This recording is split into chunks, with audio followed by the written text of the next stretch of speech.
Эртең Марияга барамын. Эмнеге? Эмне үчүн? Өзүм билбейм. Бир гана каалоо бар: көрүш жана сүйлөшүш. Биздин убакта адамдар жазалаганды билишпейт. Адам үчүн эң жаман жаза сүйүктүү жана кымбат адамың менен ажырашуу. Адам дагы эң жаман абал көрсө, ал эмне болуп атканын өзү билбегендигинде экен. Менде да ошондой болду. Өзүм эмне болуп атканымды билбеймин. Бир гана нерсе мага түшүнүктүү: мен иштей албаймын. Бул узакка созулабы, муну да билбеймин. Дан даярдоо начар жүрүүдө. Өндүрүш товарлары жок. Дыйкандарга карата репрессия иш жүзүндө колдонулууда. Мейкиндикти кара булут курчады. Совет бийлиги үчүн жут болбос бекен.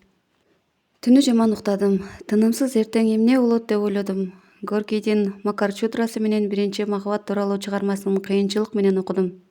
Эгерде буларды мен мурда окуганымда, аңгеменин каармандарын жиндилер демекмин. Азыр болсо өз тажрыйбамдан улам: бекем, чын дилден чыккан сүйүү эмне экенин билемин.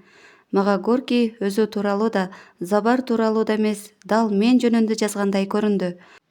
Окуяларды 10 жыл мурун алдын ала көргөндөй. Айырмасы, мен мага канчалык кыйын болбосун Раддага Забардай мамиле кыла албайт болчумун. Вагондун терезесинен жыйналбаган даанды көрдүм. Табигат да бизге жардам бергенин ойлодум.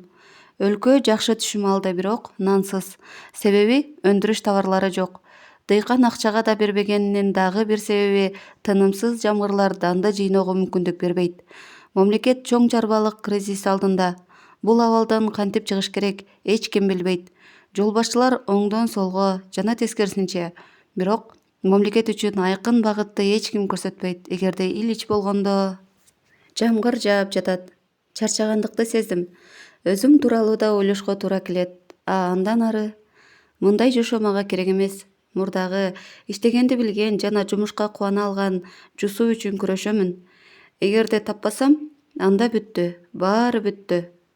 Кайрадан күндөлүгүмдү окуп чыгып, кайрадан анын барактарында жазылган келе соолуктардан үрөйүм учту. Бузуку жолго түшүп алып, мен көрсө биротоло бүтө жаздапмын. Жазылгандар жаман эмес. А менин жашоомдун эң кызык учуру: менин баштан өткөргөндөрүм так жана ачык туюнтулбаган. Менин күндөлүгүм мага жакшы карикатура. Бул биринчи жыйынтык. Бүтүндөй жалпы ишке, адамзаттын жумушуна өзүн арнадык деген. Ошол себептүү жеке жашоодон баш тарттык, жеке жашоо алардын аң сезиминде эч кандай роль ойнобойт деп ишендирген адамдар бар. Менимче, бул адамдар калп айтышат. Бүтүндөй коллективдин жана өз алдынча жеке адамдын күрөшү.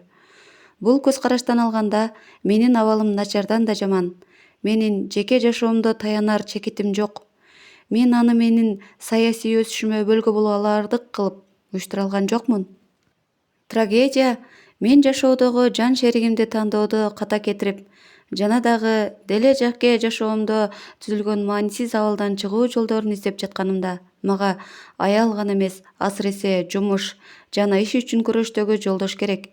Мен аны издедим жана таптым, бирок...